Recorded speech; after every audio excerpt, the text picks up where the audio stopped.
আসসালামু আলাইকুম এভরিওয়ান। কেউ যদি আমার কাছে প্রশ্ন করে দিনের কোন কাজটি করলে বা কী কাজ করলে আমি খুব ভালোভাবে আমার দিনটি পার করতে পারবো, অন্যান্য কাজ খুব ভালোভাবে করতে পারবো, এক কথায় প্রোডাক্টিভভাবে আমি দিনটি শেষ করতে পারবো, আমি চোখ বন্ধ করে কোনো কিছু না ভেবেই বলবো ঘুম। একজন ব্যক্তি যদি প্রতিনিয়ত সঠিক টাইমে 7 থেকে 8 ঘন্টা ঘুমায়, সে খুব ভালোভাবে তার দিনটি পার করতে পারবে, খুব অ্যাক্টিভ ওয়েতে তার দিনটি পার করতে পারবে এবং খুব প্রোডাক্টিভভাবে। আমি গত যে চ্যালেঞ্জগুলো করেছি, সে চ্যালেঞ্জগুলো করার মাধ্যমে আমি একটি জিনিস খুব ভালোভাবে উপলব্ধি করতে পেরেছি।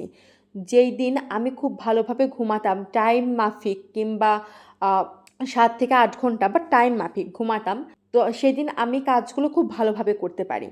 আর যেদিন আমি ঘুমাই না, টাইম মেনটেন করি না, সেই দিন আমার খুবই অলস লাগে, কোনো কাজ করতে মন চায় না, মাথা ব্যথা করে। মানে আমি সেই দিন জাস্ট কোনোভাবে দিনটি পার করি।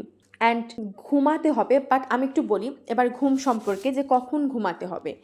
আসলে আমরা যখন তখন ঘুমাই, যেমন আমরা সারা রাত ফোন টিপি কিংবা সারা রাত জেগে থাকি নিষ্কারণে, কারণবশত 1-2 দিন হতেই পারে, কিন্তু নিষ্কারণে জেগে থাকি এবং হয়তোবা যখন আজান দেয় তখন আমরা ঘুমাতে যাই।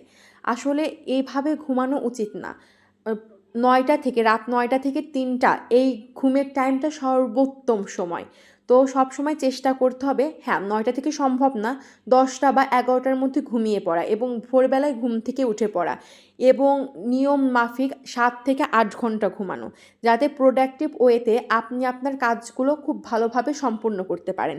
হ্যাঁ, এই অভ্যাসটা 1 বা 2 দিনে হবে না, টাইম দিন নিজেকে, দেখবেন একসময় ঠিকই এই অভ্যাসটা হয়ে যাবে। অ্যান্ড এবার একটু পড়াশোনার ব্যাপারে আসি। আজ সকালে আমি ঠিক 4টার সময় ঘুম থেকে উঠে পড়তে বসতে 4টা 21, এবং আমি 2টা কোর্সই পড়েছি এবং 2টা কোর্সের বেশ অনেকটাই আগিয়ে ফেলেছি। বাট আরও মনোযোগ দিতে হবে, আরও ভালোভাবে পড়তে হবে, এবং আমি প্রায় 4.5 ঘন্টা পড়েছি। আমি সন্তুষ্ট আজকের পড়া নিয়ে। দেখা যাক পরবর্তী দিনগুলো কিভাবে পার করতে পারি, বাট চেষ্টা করব খুব ভালোভাবে সুন্দর করে রুটিন মাফিক চলাচল করার। দেখা যাক কি হয়। সবাই আমার জন্য দোয়া করবেন। তো এই তো ছিল আজ সকালের স্টাডি সেশন। দেখা হবে পরবর্তী স্টাডি সেশনে ইনশাআল্লাহ। ততক্ষণ পর্যন্ত ভালো থাকবেন, সুস্থ থাকবেন, পড়াশোনা করার চেষ্টা করবেন এবং আমার জন্য দোয়া করবেন। আল্লাহ হাফেজ।